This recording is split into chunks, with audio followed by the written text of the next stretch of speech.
from Boston and beyond. Heat981fm.com and iHeartStation. Tonight's episode of Conversations with Coach La is brought to you by Virtual Services by Shamina Austin. Do you need to delegate some tasks, or are you looking to declutter a space? Well, assign it to her. Introducing Virtual Services by Shamina Austin. She's currently accepting new clients and offers a variety of back office services depending on your needs. Contact Shamina at 857-273-1528, 857-273-1528, or email shaminaaustin@gmail.com for more information. Conversations with Coach La. Coach La, your favorite neighborhood therapist, having real hard convos, contrasting pessimists. Generational trauma explored, broach delicate, getting to the root of the pain, healing impediments. Every week signs copay free lessons. Bet on self, trust the process, no questions. Feel your feels, journey to be healed, no stressing. Conversations with Coach La's now in session. Beyond Heat981fm.com and iHeartStation. Nancia, Smokehouse, it's the urban heat. Shout out to Coach La. Coach Allysa, time to listen to conversations that's gonna keep you winning. Sunday nights at 10 p.m. on the urban heat, just call it. Conversations with Coach La La La La La La La La La La La. Coach La La La La La La La La La. If you got something on your mind, you can call in, you can hit a line. She the realest, ooh, she the realest. You can tap in, loud, or get a business to empower you, so that you can do every and anything that you want to. Kicking it with Coach Allysa, time to listen to conversations that's gonna keep you winning. Sunday nights at 10 p.m. on the urban heat, just call it. Conversations with Coach La La La La La La La La La La La. Coach La La La La La La La La La La La.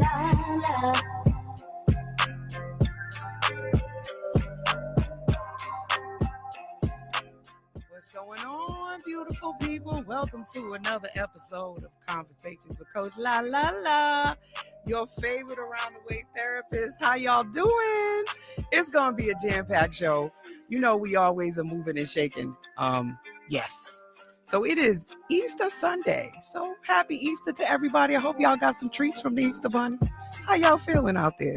Did you eat well? Did you get time to spend with your family? Shout out to everybody who's tuned in and listening to the show tonight. I know holidays can be tough, right? And you know, holidays are not always, everybody doesn't embrace them, and not everybody celebrates Easter. So for some people, this holiday means absolutely nothing, and they are just fine with it. And to others, this is a big deal.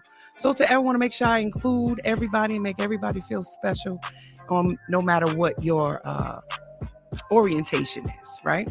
So it's a Sunday. I want to give a big shout out to my poetic brother, Mr. VCR, the living legend. Today is actually his birthday, and he had a poetic birthday performance at the City Winery. Heard it's a jam-packed show. So happy birthday, VCR. I'm so sorry I couldn't make it, but I did send some people. And from what I could see on the live, you did your thing, my brother. So I know you guys didn't come to just hear me say happy birthday to everybody. I know you came because it's time to get on the couch. The virtual couch, that is. Tonight's conversation is going to be an integrated one about the intersectionality of our identity and how all of that plays into who we become. And I found these two beautiful women, one because one of them did a pitch contest at the Grind Pretty Fest. And I'm telling you, her fit was something to see, ladies. And her personality shined through. And I said, I never heard of her organization. And I said, she's somebody I need to know. Because I'm always supportive and encouraging, especially my women of color who enter the mental health field. We got to support each other and be our sisters' keepers. And I said, you know what? my listeners need to know about them, and so does the community in Boston and beyond. So that's why I picked them. And then I found out not only is she in business for herself, but she's in business with her bestie. And you know how I feel about bestie friends that go in business with each other. So tonight's conversation is going to be two beautiful women of color. One is a Miss Allysa Cambra. I hope I said her name right. But girl, she got more alphabet soup behind her name than me. And y'all know y'all get on Coach about all of the letters behind my name, but this sister got a bunch of letters. A MSN, a AP, RN, I don't even know what that stands for. A PMHNP-BC. I know, don't even ask, right? But that's some serious alphabet soup. And one of the things, she's from New Bedford. Shout out to New Bedford. And one of the things I loved about her story is that she actually has had a passion and a heart for mental health since the age of 15, which we're going to learn a little bit more about that. And now, as for her bestie, this Caribbean sister has grown up on the outskirts of Boston, baby. And I'm telling you, these sisters is not only beautiful, but they got brains too. And I'm not going to mess her name up because I've been practicing, right? Nicolette, Quashie. She's shaking her head and nodding. I got it right. Go, Coach. So she's also a psychiatric mental health nurse practitioner as well as Miss Allysa. I just think that is an amazing thing. And also, she also has had a passion for mental health since her early years as well. I don't want to give everything away, but these two ladies have founded an organization called Silver Lining Integrative Psychiatry. Now, if you know anything like I know, just the idea that it says psychiatry is a big deal in our field. And being two women of color is also a big deal. And they have a space, which a lot of people don't have, where you can actually go in and meet with someone face to face. And I think that is super, super awesome. So I want to bring these two beautiful sisters on stage, and I want you guys to welcome them to Conversations with Coach La. What's up, ladies? Oh, wait a minute. Let me turn y'all's mics on. I'm a little slow. One more time for the audience, y'all. Hey, guys. How you guys doing? Now we have liftoff. Now, you know, I have said so many great things about you already, but one at a time. What don't people know about you that I didn't share in your bio that you want them to know that's going to really make them see a different side of you? We'll start with you, Miss Nicolette. So for me, I think my personality, I think everybody thinks that I am outgoing, which I am. I'm very much outgoing, a life of the party in small settings and gatherings, but I actually have a lot of anxiety, social anxiety that a lot of people just don't get or understand. Like even doing the show right now is taking me out, but I like to get out of my comfort zone. So I feel like it's a surprise to everyone when they're like, you're so outgoing, like very colorful, very like just out there. And I'm like, no, baby, it takes a lot to like get me in these spaces, but I think I'm doing a good job. So girl, you doing a good job. Girl, you doing a good job. Come on, say it with me, girl. You doing a good job. Girl, you doing a good job. I might have to show that with my clients. Yes. Positive affirmation there. Absolutely. So next up is Miss Allysa. Tell us a little bit about yourself and what don't the people know that I didn't share in your bio? I would say people don't know. Well, you did mention that I did the grant competition for Grind Pretty, and I wouldn't say I have social anxiety, but that event I was very, very, very nervous. It was my first time doing a pitch contest at all. So I was super shocked like everybody else when I won. And so that kind of gave me a little bit of fuel to come and do ventures like this. And I want to just continue to grow and expand and kind of be the face, myself and Nicolette, of mental health, especially in Massachusetts, but eventually through the country, honestly. I'd like to be like the representation for people that, you know, want to relate to somebody that looks like them maybe in this field. For sure. Yes, I think that was amazing. Again, you know, you guys are tuned into Conversations with Coach La right here on the Urban Heat 98.1 FM. Make sure you guys go to the website and subscribe. I am Coach La, your favorite around the way therapist. I got so excited that, you know, I just took for granted that maybe some new listeners that have never, ever met me before. But when you have great guests in the audience, you just want to jump right in. So ladies, tell us about the start of creating Silver Lining Integrated Psychiatry. Your motto is you may slip, but you won't fall. Yes. Talk to us about that, because I think that model is super dope. And I thought about mental health, and I thought about often people just have these pauses, these hiccups, and you need support. And that's what I thought about the slip. And I said, what a great way to frame that. But what inspired that? So, I mean, it started off, so we're both nurses. We've been nurses for 10 years. We graduated in 2014 and started working right away, all in hospital settings and doing traveling and such. And so I think for us, we wanted to be able to create a space that was very personalized and individualized to our character, to our culture, to our like experiences.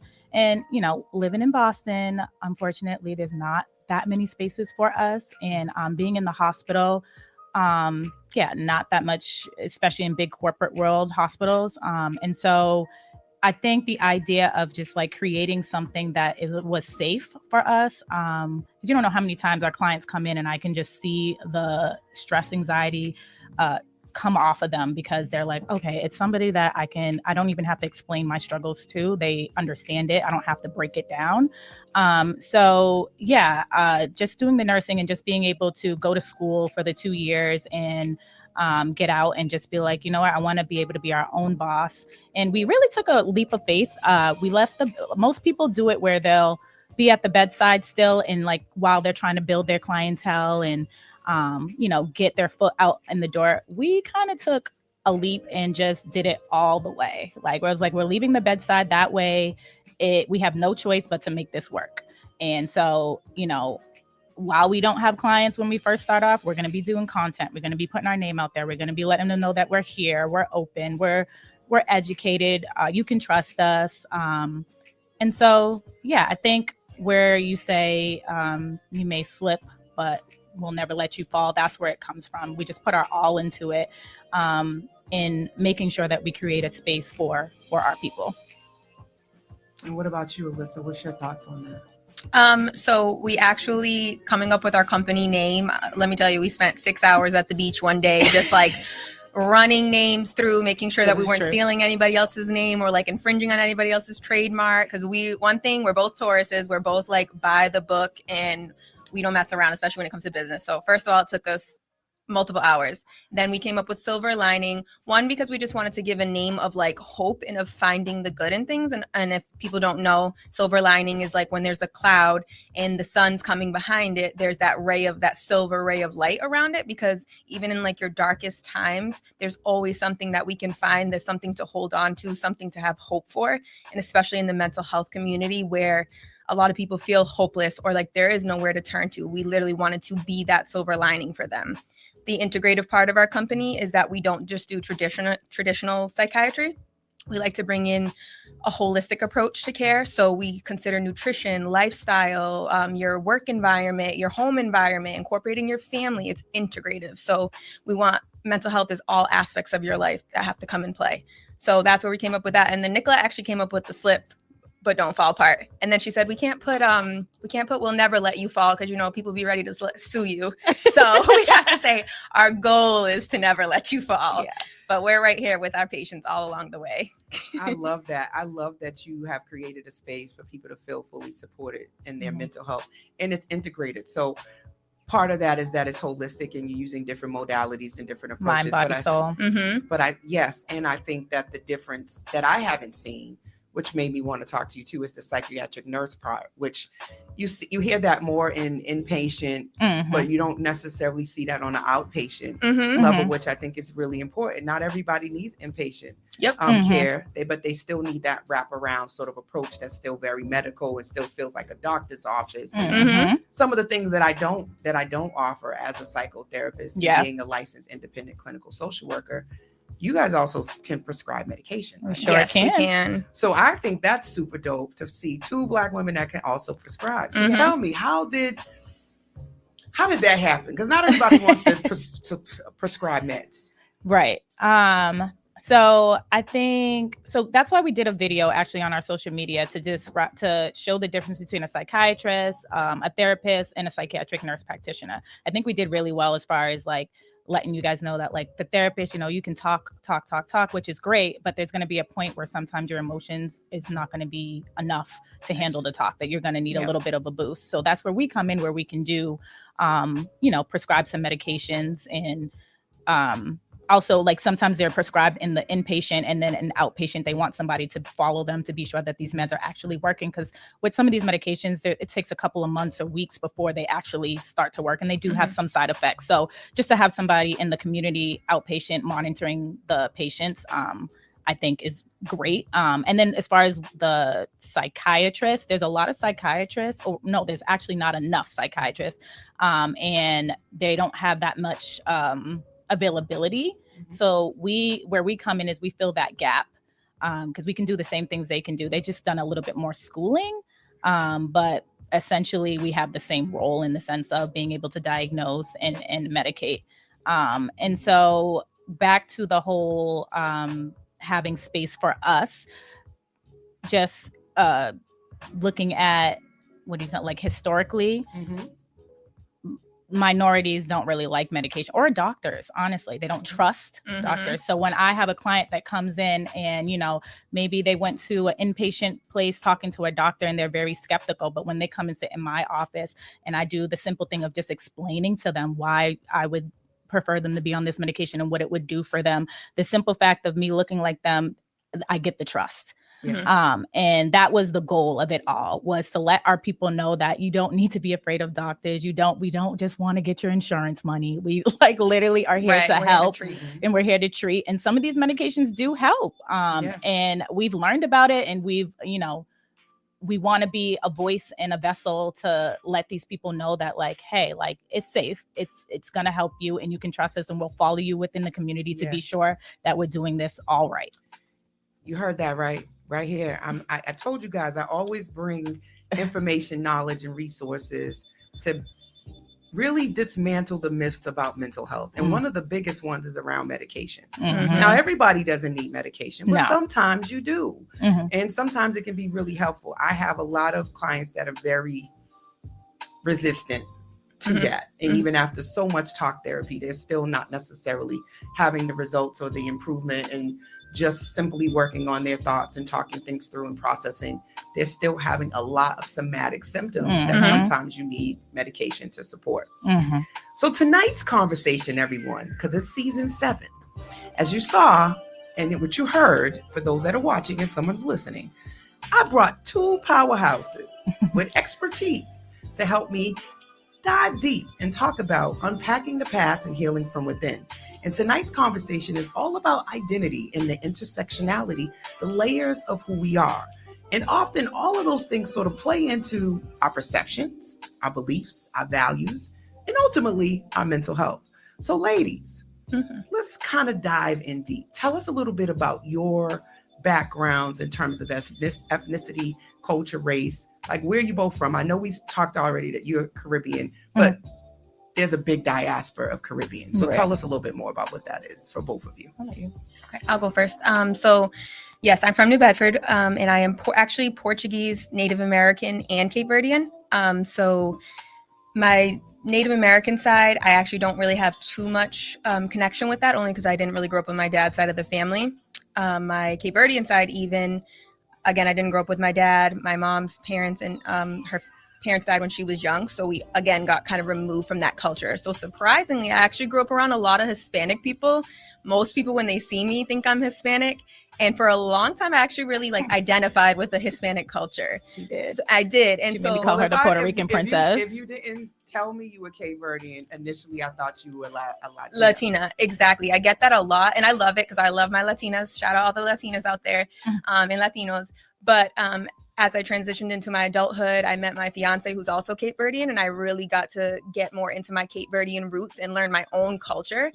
So for me, I've actually faced a lot of complexities in kind of finding my identity, because I've always felt, to say, not that I just didn't feel like I was just white, but I didn't feel like I could say I was Black. And I know a lot of people struggle with that because I don't present with traditional Black skin. So a lot of people kind of feel like I'm imposing on the culture, but I'm really not. That's in my blood. That's in my generations. My kids are going to carry that with them. So sometimes I struggle. Well, now I'm not, but over the years, I did struggle with like, can I say I'm Black? Can I not say I'm Black? And then I had one person told me that they just said, are you Black? Like without anyone else's opinion around you, without what you look like, do you identify with that culture? Is it in your blood? And I was like, it is. So I carry it forward with me and I say it proudly. Good. I think that's a great point, that often when we don't present what people think we should present, like you'll get that pushback that, you're not Black because you don't completely fit in with the Black folks, and you don't really completely fit in with the Cape Verdean side because you haven't grown up around it. You don't know maybe the language, the culture, the tradition. So it's like, where do I fit? Truly. So I'm glad you said that. What about you, Nicolette? So my parents are from St. Vincent and the Grenadines. That's on my mom's side. And then on my dad's side, Trinidad and Tobago.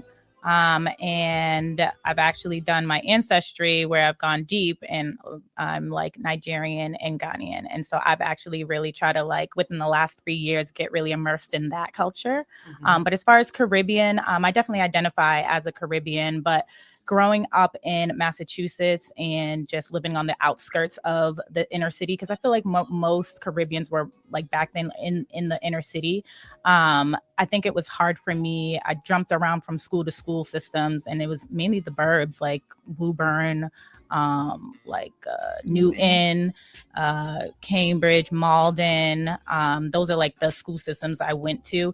I struggled with a little bit of being called like an Oreo, like, okay, like you're a Black girl, but you speak very well. And, I do listen to myself. I'm like, damn, I do sound like a white girl a little bit sometimes. So, but like, yeah, I think that might've been my only, but as far as like, I've definitely embraced my culture. I've always been like, I always go back to my countries, and my parents definitely don't ever let me forget about it. So I never really struggled with an identity situation, more so just being in the school systems or so, like just having to code switch and such. But I'm learning now that that's why I created our own space, so we don't have to code switch. Right.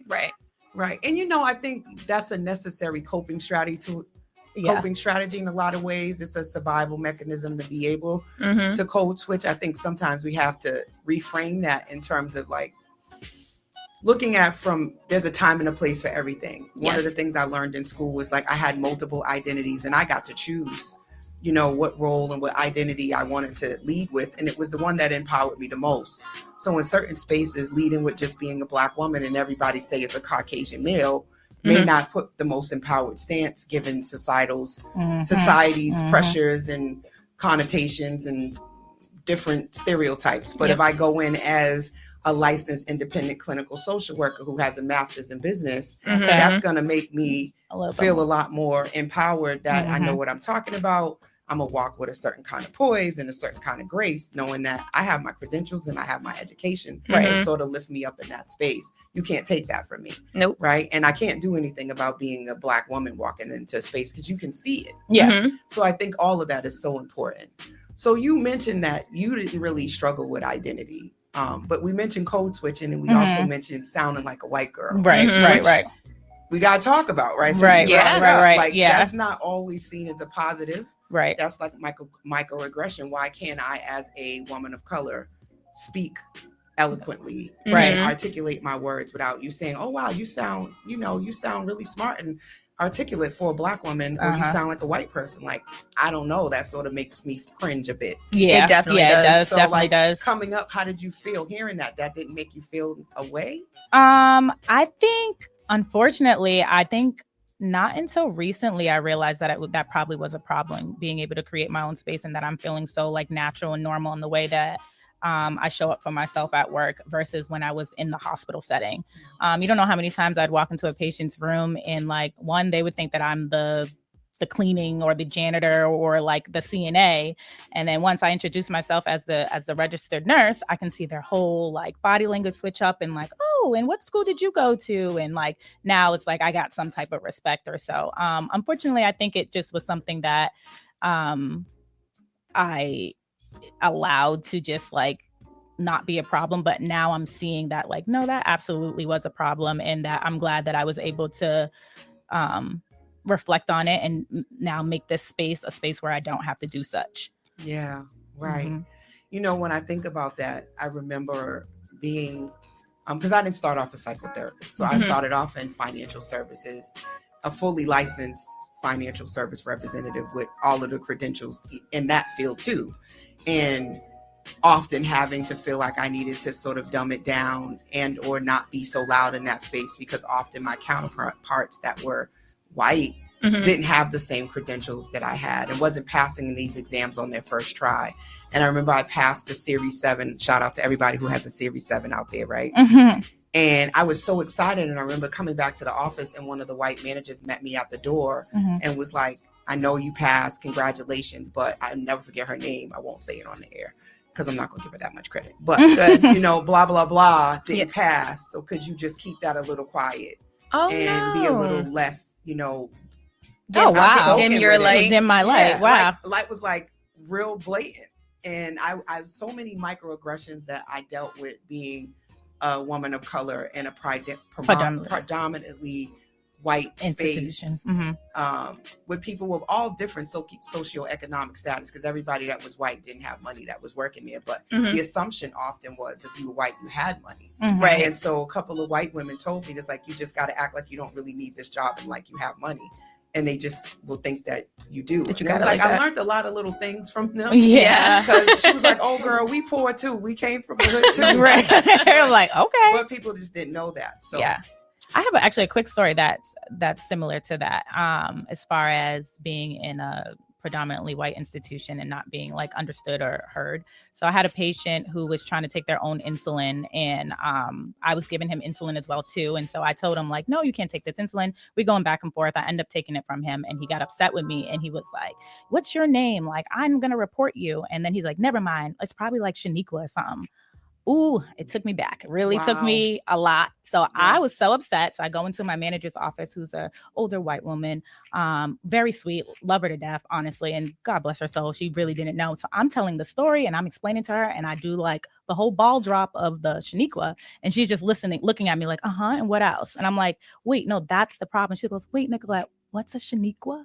And I was like, I got mad all over again. I'm like, here I am, like thinking I can come to you and vent and talk. And she just didn't even see it went right over her head. And I was like, this. And that's someone in a position of leadership, which it's to no fault of her own, but it just goes to show how unsafe so it is to be in certain environments. So I had to go in the bathroom and call this one. And I'm like, girl, like they got me messed up over here. Right. Like they have really no clue often about the microaggressions or how what they're saying could be inappropriate. Yeah. It's like those we call it sneak dissing. Yeah. Or shade. You're throwing shade. Right. You don't even realize you're doing it. So I think all of those things, right, often, at least for my clients, and now you guys can tell me if you've experienced too, is sometimes those are the things that prompt them to come to therapy. Yeah. Oh, absolutely. Because they feel gaslit. They feel like they're crazy. They feel like this can't be real. Why is this affecting me like this? Maybe I'm too sensitive.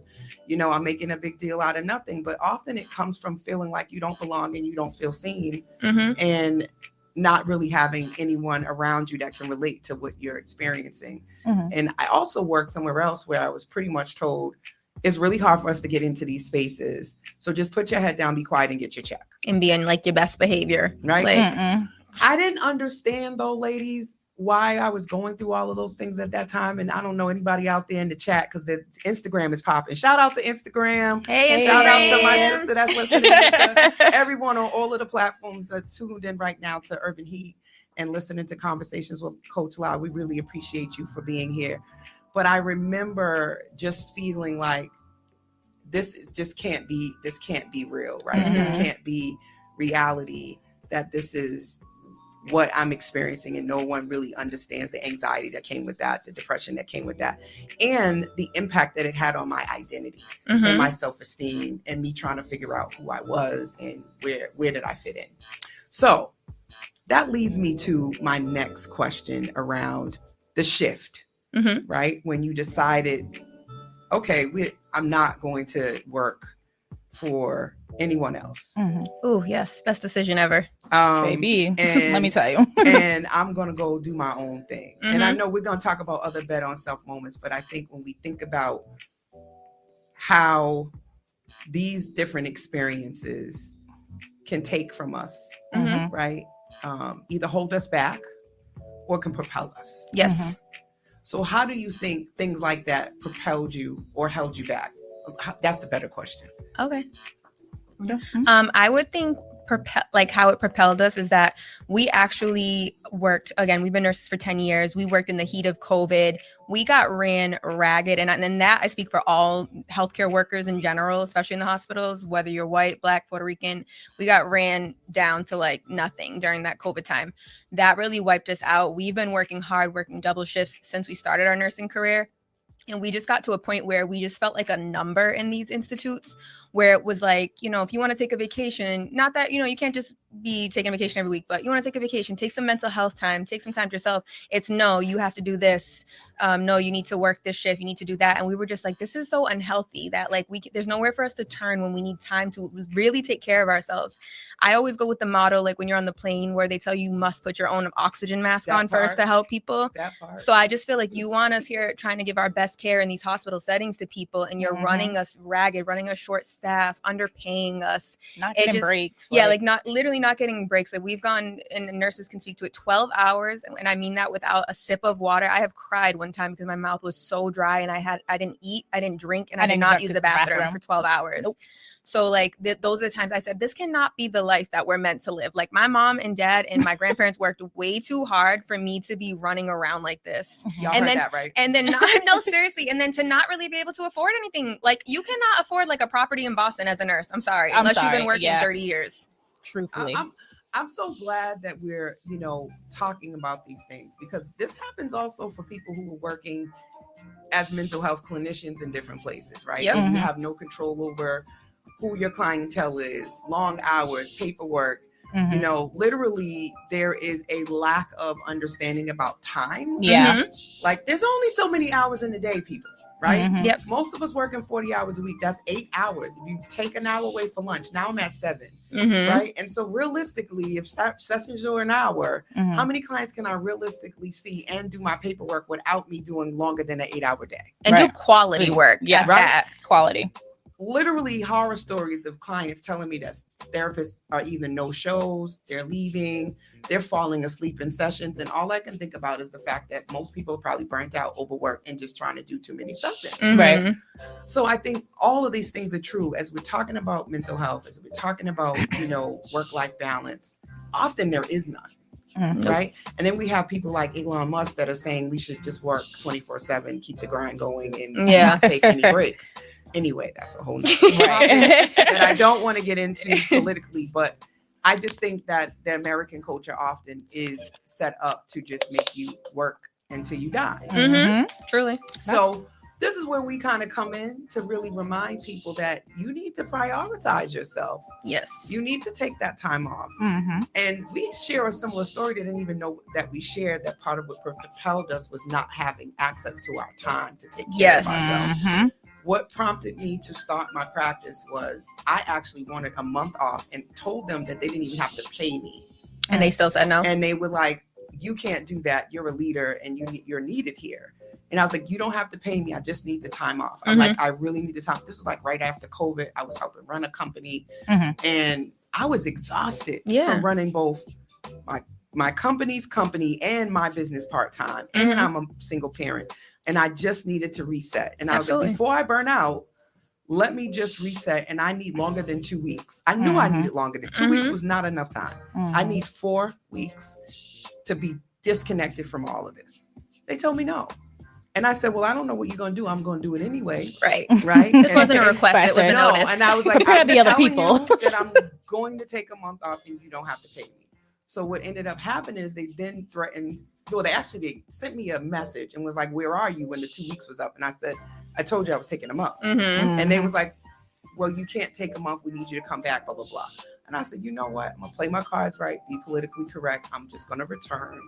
And they were walking like eggshells around me. Like I was going to go postal or something. And I was going to be unprofessional. Like I'm a professional woman. I'm not going to like tearing the place down. They were checking in with me a lot. I was like, you guys are doing too much. Yeah. I'm back. I get it. You needed me back. I'm here. You can stop doing all of that. And then they wanted to write me up. I said, oh no. I said, if you're going to write me up because I was the director of operations, then you need to put a statement in there that there is no policy or procedure for taking time off. I didn't do anything incorrectly, that I came to you and I asked. So what are you writing me up for? Right. You need a policy for it, and there's no And policy. you came back. Because So what are we really I talking write about? the policies, and there's no policy for it. Right? Got him. There's no policy for it. Ain't no way. Then she goes, well, if you went to your doctor and spoke to your doctor, then we could have let you take the time off. Why are you gonna say that? Because baby, now So where am I now, going? instead of me coming back, I gotta go to the doctor. now I'm gonna go to the doctor, tell my doctor that came I to see wasn't us. ready to come back. And my doctor said, well, how much time do you need? And I said 30 days.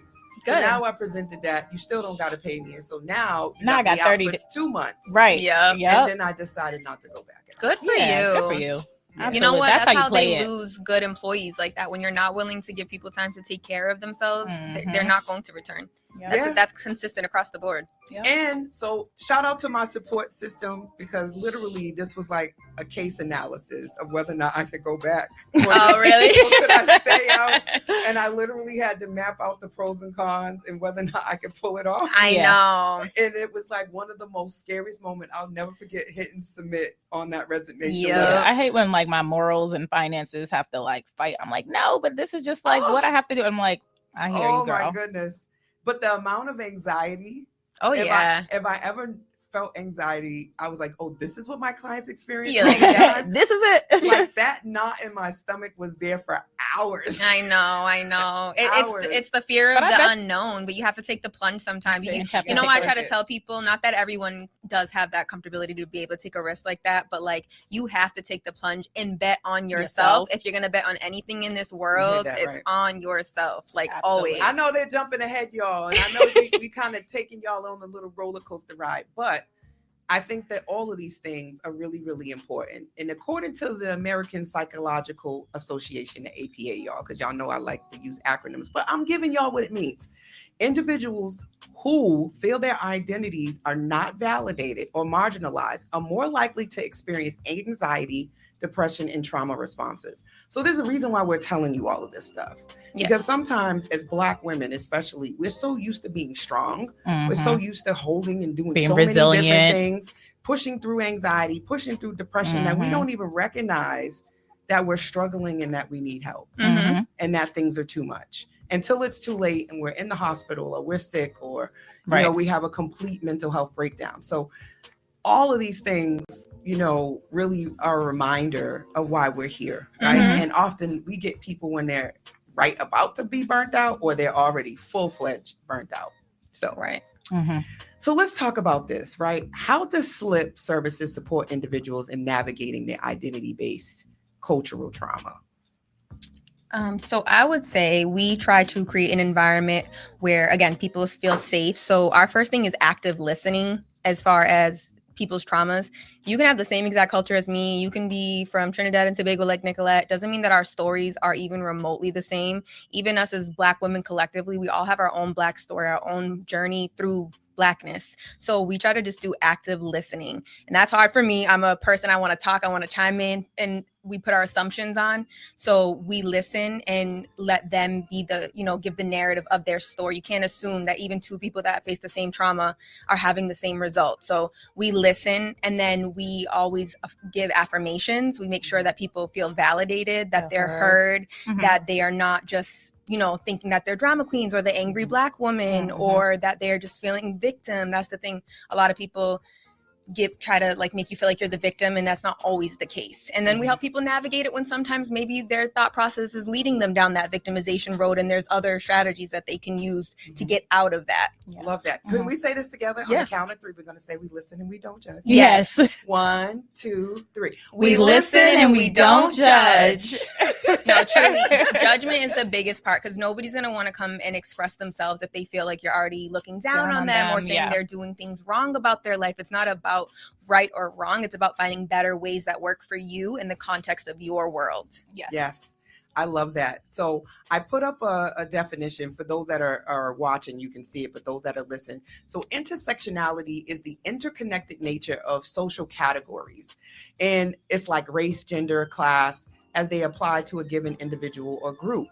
Overlapping systems of discrimination and disadvantage. So this is why it's really important, because as we just named, me, Nicolette, and Allysa all have different cultural backgrounds, although all three of us look like Black women, it doesn't mean that we all have the same experiences, beliefs, or values. And that sometimes is where things get a little complicated, right? And that's why intersectionality is so important, because we often will make assumptions, right? And that's cognitive distortions. For those that don't know, go look it up. But we can make assumptions, and those things can lead to faulty thinking, can lead to mistreatment. It can also make you show up in spaces maybe not as your best self, right? Where you're always triggered and reacting and all of those things. So it's important to really take an assessment of all of your different roles and identities, right? And which one of those roles make you feel empowered and which ones maybe don't. And I think that's a good place to sort of start. What do you ladies think about that? As far as I agree. As far as like finding what qualities are like working for you versus what aren't.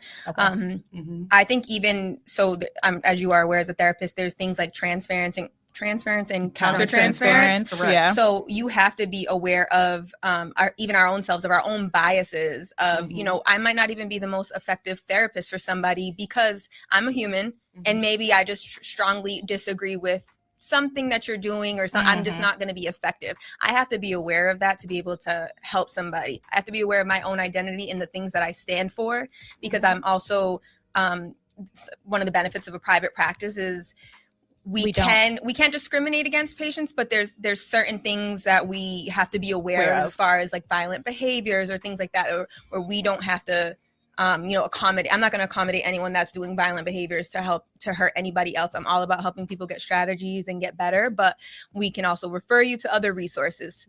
Well, some therapists might do that. So it's all about knowing your identity, what you stand for, but being open-minded, being willing to learn, being willing to accept people's different perspectives. So it is a balance. And again, we're all human. It's not perfect. And being able to recognize when you're in a situation where it's like the counter-transference or the transference, and being able to be like, you know what, this just doesn't work for me. And both ends. Yeah. And just be able to professionally tell the client that, you know, it's better for you and I that, you know, we separate or whatever the case may be. And then also recommend and give them resources. Don't just leave them hanging, and understand that like that was probably the better situation than to continue on just because. So in layman's terms, we're talking about fit, right? Yes. And so and therapeutic relationship. I think when we think about the idea that a lot of people are looking for a therapist that looks like them. There can be a misconception about just because someone looks like you that it's going to work. Understand you. Right. So that's kind of why I'm bringing this up, because I think we kind of get all lumped in. We do. Right? Yeah, and we do.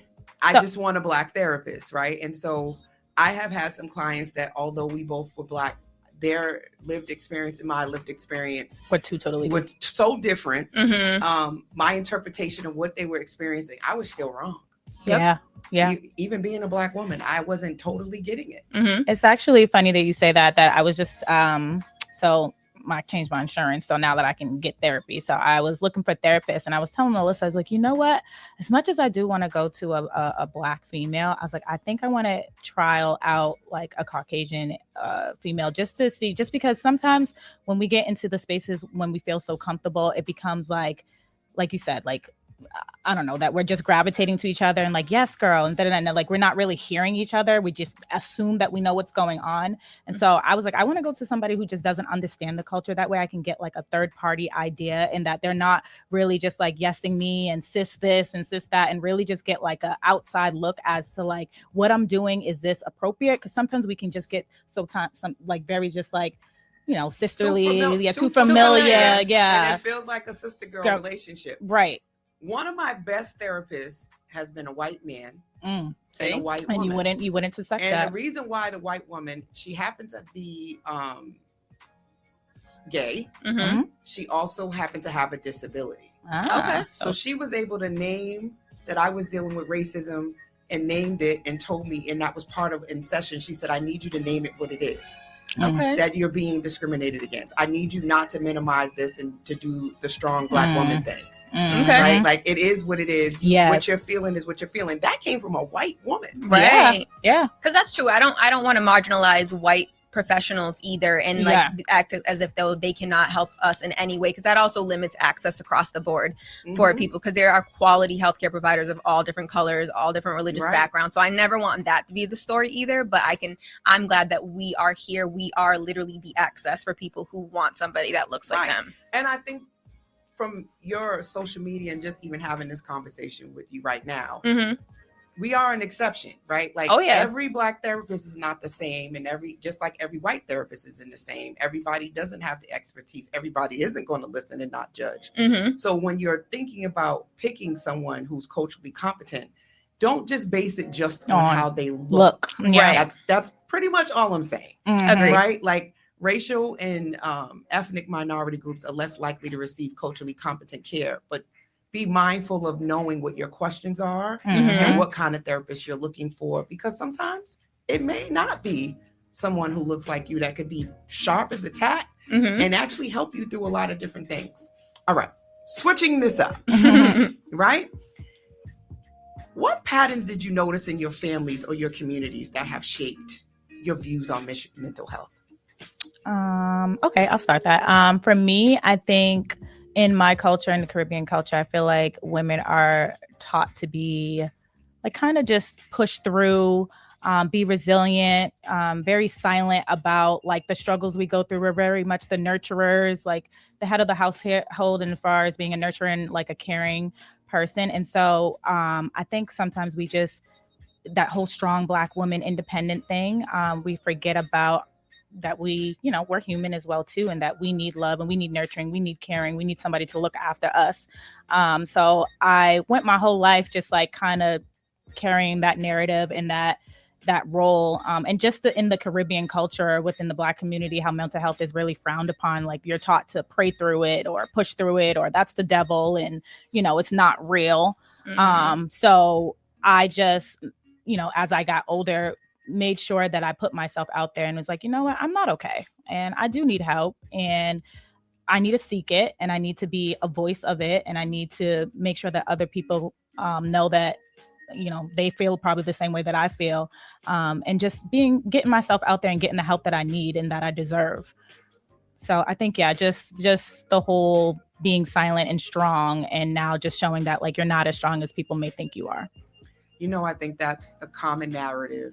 And, Allysa, what do you think? And then I'm kind of want to segue to a follow-up, but what are your thoughts on that? Similar in terms of like the strong, independent woman. I also want to just speak to like the masculinity culture too, especially in Cape Verdean or even Hispanic or Caribbean, especially for the men. I sometimes feel like they have it harder on the mental health aspect, where it seemed, I don't know where in the world it got twisted that mental health is weakness and is feminine in some sort.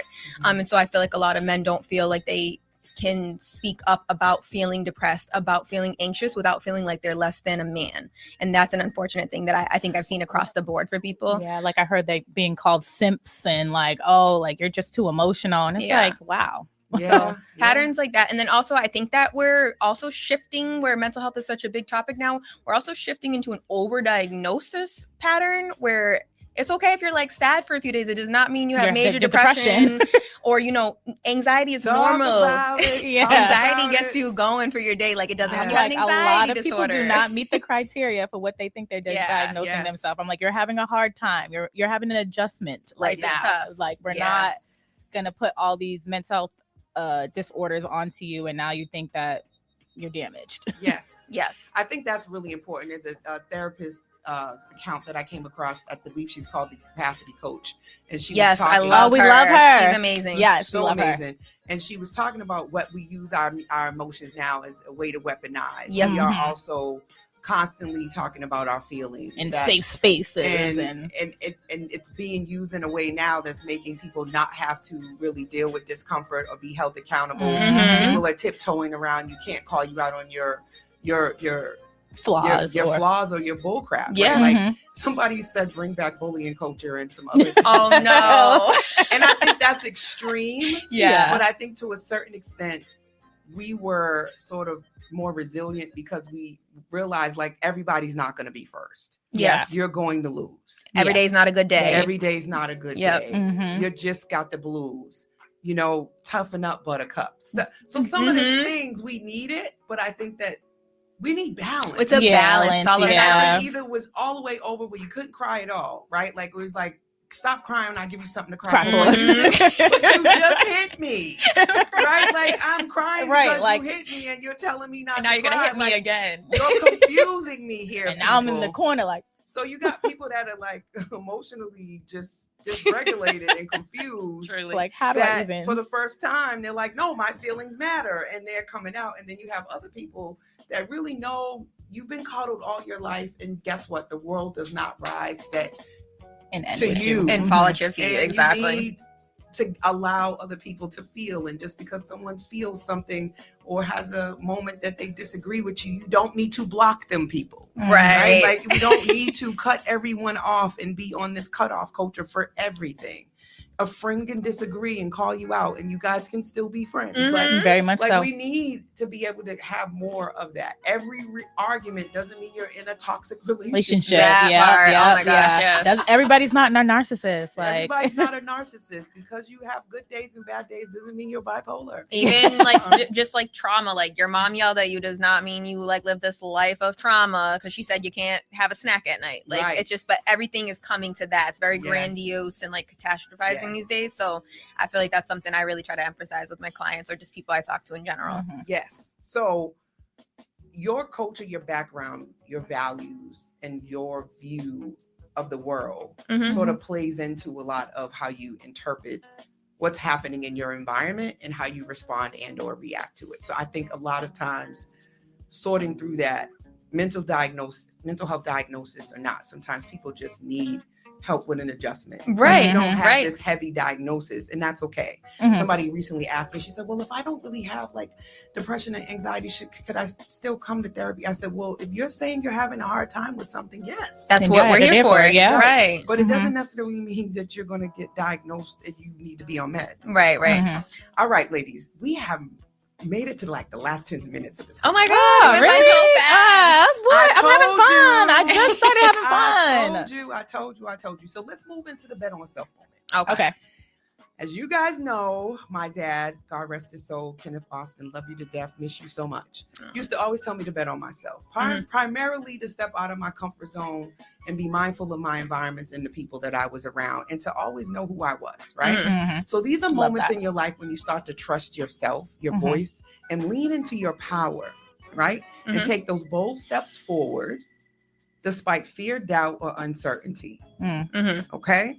So tell us about some defining bet on self moments and your journey from bedside nursing to integrated psychiatry. Okay, so like we said, we left the bedside with no real plan. Honestly, like the second week, I said, Allysa, what are we doing? Like, girl, like what? We didn't think this through. We often have a thing where we like a little impulsive, a lot of impulsive. We don't have no blueprint. We don't have nothing. We just be like, yeah, we're just gonna make it work. Like no business background, nothing. Like a thought comes in our head and we just want to go ahead and execute it. But with this, I was like, you know what? Let's just push forward. I feel like this was probably the better thing to do because had we kept the bedside job, I feel like we wouldn't put our all into all this. We would be expecting a check from the hospital weekly and kind of just relying on that or keeping on that. This is like, no, your finances depend on this. You got real bills, real life experience, and you love to travel, you love to eat. So you really got to put your all into this. So yeah, we took the leap with leaving the bedside altogether. And honestly, we left without even having one client on board. Okay, we opened up and was like, hey, we're here, and our launch was like on Psychology Today and Instagram with my 1,000 followers. Like so it wasn't like we had like this big master plan, but you know what, it's working out for us. Business is going great. Our clients are picking up every single day. We started to navigate as we, exactly what you said, bet on ourselves. On our days that we don't have clients, we're doing content. We're learning, we're going to conferences, we're getting education, you know, doing we've never done this before. This is a bet on self moment. Yeah. I'm like, girl, you signed us up for a what? Yeah. I always sign us up for everything. I love it. I so love this. This is so exciting. For everyone that's tuned in, you're listening to Conversations with Coach Lau with your favorite around the way therapist. And tonight I got Silver Lining. Yes, honey, we got a psychiatric, okay? nursing facility that can diagnose and medicate you if you need a baby Mhm. right here in Boston, Massachusetts. And guess what? They're telling us about their bet on self moment. I hope you guys are taking notes and listening, and I hope you're inspired by their story. Make sure you go follow them and check out their website, www.slip-services.com. So, Allysa, tell us your part. What's your bet on self moment? My bet on self. So outside of that, I'd have to bring it back to me going to the grant competition. That was truly a bet on self moment. I was, when I tell you guys, shaking in my boots to go do that. I'll tell you, her in the basement of my did a test run. Test run in my basement. I was like, baby, I don't know. You might have to go back to the drawing board. It was not looking good. One, because I don't do public speaking. Two, sometimes I feel a little less confident because, like you said, we're baby practitioners. We just opened our business in February. So I'm like, who am I to get up here and act like I know the whole mental health world and all that? But really, it's in my heart. Like, I never knew it until we did this. I'm in my 30s now, and it's truly in my heart. And I'm like, even right now, Nicolette was nervous and she's here speaking so well. Like, it's really in us. It's our calling. I feel like it's our destiny. So I just feel like this is a bet on self moment. I feel like anything we continue to do and that we plan to do is us taking a risk. We don't know the outcome, but we're just like, we're going to take this chance and see where it takes us because we know we're here to help people. Oh, and it's very genuine. I love it. Yeah. And you can tell, you know, you. Shout out to what's my girl's name? But she said it's either in you or it's on you or it's in you. Yep. Who Lotto, that's her name. Oh, okay. My girl Lotto. Yeah, Lotto. She was like, it's either, you know, it's in your baby. But actually, I think this Nipsey Hussle said that first. Oh, originally. Give credit to credit is due, but it's either in you. Yeah. It's on you or it's in you. And some people, it's just in you. Yep. Mm-hmm. So we get nervous, but once we sort of settle in, it just flows. It flows, yeah. So like I told you guys, I had a whole set of questions, and I'm like, wait a minute. We kind of already said that one. Where we at I now? know. Wait a minute, let me catch up. But it's been great to meet you both and to really hear about your stories and hear about thank you for having where us. you're headed. So I have to do Coach's Corner, but before I do that, I want you both to talk about what's next for Silver Lining and what's your vision. And then I'm gonna close with Coach's Corner and your final thoughts. Okay. For me, the vision for Silver Lining, I see us open multiple practices all over throughout the country, not just in Massachusetts, as well as just being educators for other nurses and preceptors. I want to be sure that we're teaching the youth and just inspiring others to do the same as well. Yes, I would say for us, as much as we want to care for people that are having mental health issues, we also want to be mentors to young nurses. We did, again, bedside nursing for 10 years until we got into this, until we took this venture. And I actually cringe that I did that for so long when there's such opportunities all out here for everybody to grab. So we want to get to the nurses young, do your time, get your experience. Everyone's got to, learn the basics, but then move beyond it. You can't work for these corporations and have them like running your life forever. Not everybody, but we want to just give people that opportunity. And then also just to let everybody know, we are working with our supervising physician and company, New Vision Healthcare, to hopefully establish. Shout out to them. Yeah, shout out to New Vision to hopefully establish a outpatient substance abuse recovery program in Randolph. That's going to be a big taking. We're like going through the state and all that to do it, but addiction's a big problem, of course, especially just like you look at Mass Ave. So we're hoping to have another available clinic, another location, more access for patients that need care, and hopefully help them in the recovery process with substance issues. I just love all of this. This is really exciting. And I know you mentioned your age. We didn't talk much about it, but did you say 30? I'm 33. I hate to say it. And I'm 34. We're both Tauruses. Our birthdays are next month, May 6th and May 13th. Yes. And so and that's Mental Health Awareness Month too. So happy early birthday. Well, honey, let me tell you something. Y'all are right in the prime of where you need to be. Oh, thank you. So technically, you've already retired yourselves. Okay. Yes, ma'am. When you look at it like that, most people work, and at some point they go, I'm gonna work for myself after this age, and they're like much older. Yeah. So when you think about that, most people don't see retirement as I'm not working at all. Right. They want time freedom. Yes. They want the ability to do what they want to do, how they want to do it, and to not have to answer to anyone Correct. else. Yes, to call their own shots. So can we clap it up for? Sure can. Girl, you doing a good job. Girl, you doing a good job. Girl, you doing a good job. I'm gonna have to take that one. I love it. because more people have to understand that sometimes we have to take these risks. Yes. So that brings me to a new segment, baby. I love this segment because I get to talk my stuff. Coach's Corner, a moment where we can reflect, gather key takeaways, and leave with you with something to carry forward on your journey. What journey might you be asking? Some of y'all already know it's your bet on self journey. I'm trying to make sure the whole world knows that betting on self is not selfish. It's about knowing who you are and being willing to step out there and to go after your dreams unapologetically, right? And that doesn't mean that you can't still be working for someone else, because some people think that that's what I mean. That's not what it is. It's about really being key and understanding who you are as a person. So what is my Coach's Corner today, baby? So I want to leave you with this. Today, I want you to ask yourself, what parts of your identity are hiding or healing? I'm going to say that again. What parts of your identity are hiding or healing? Remember, it's not about perfection, because often we get so caught up in this idea of being perfect. It's about progress. When you understand who you are, you can reclaim your power.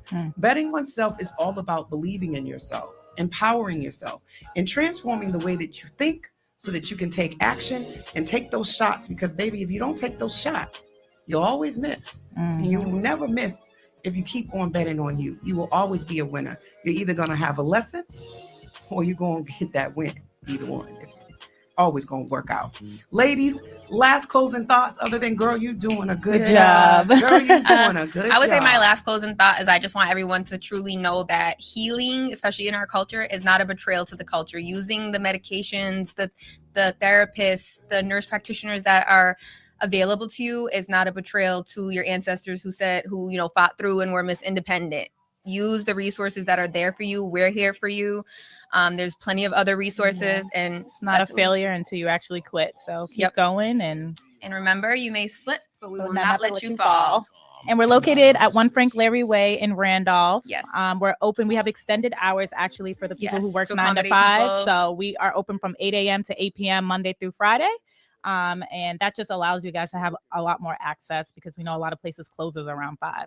We offer we can do in office at that late hour as well, or telehealth, whatever you guys prefer.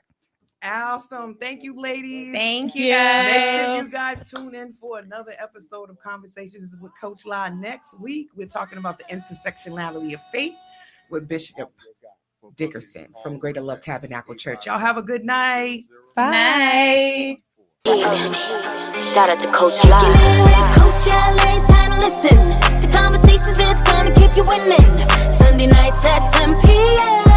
on the Urban Heat, just call it Conversations with Coach La La La La La La La La. Conversations with Coach La La La La La La La La La La. If you got something on your mind, you can call him, you can hit a line. She the realest, ooh, she the realest.